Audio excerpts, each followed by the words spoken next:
Mr. Schilling. Thank you, Chairman.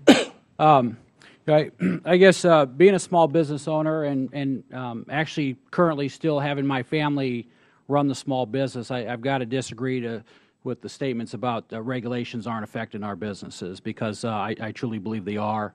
And just like the gal before me, the Congresswoman, I just had a small business meeting just this past Monday. And I had a small business with 33 employees that they're in the process of going under. They've had no deaths, no major accidents. The business has been in place for, I think, 35 years. They do about $3 million a year in business. And OSHA has come out and fined them left and right. The first one they had was taking their fork trucks and forcing them to switch them from LP gas over to electric. But just to give you an idea, this is coming from the real world. These are real numbers that I'm going to be telling you about, and these are factual numbers coming directly from my business. Back in January of 2009, I own a pizzeria store, and cheese has gone up 40%. Back in 2009, mushrooms from 2009 till today have gone up 44%. Pork has gone up 32%. The problem is that I can't, in a downturn economy, I can't turn that over to my customer.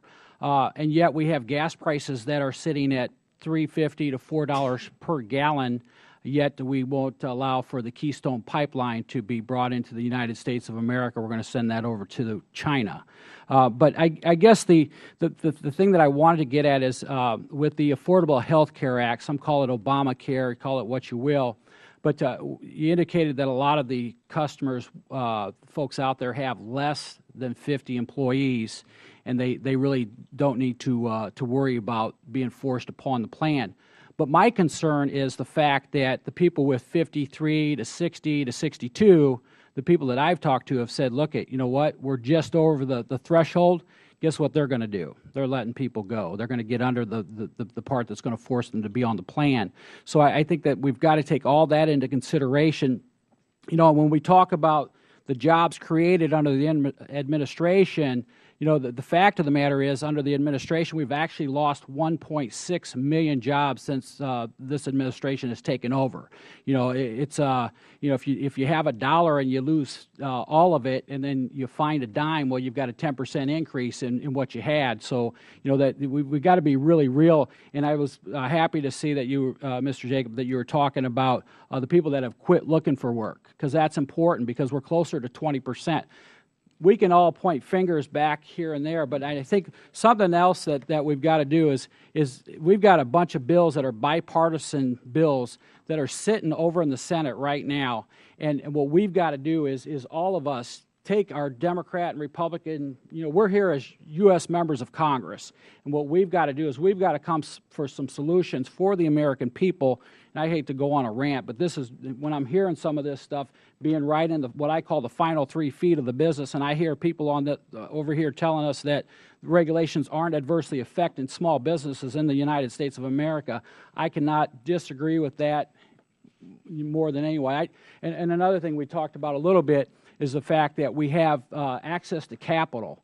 You can't have small businesses if you don't have that access. I had a gentleman this week that I talked to that basically what's happening is they want him to, he wants to start up a restaurant. They want 50% down. He doesn't have 50% down. So we've got to figure out a way to find some solutions. We all know there's a problem, and I don't believe it's more stimulus. I'm sorry. The administration told us that with spending $787 billion, that we were going to keep unemployment rates under 8%. They also told us if we did nothing, that today we'd be sitting at 6.5%.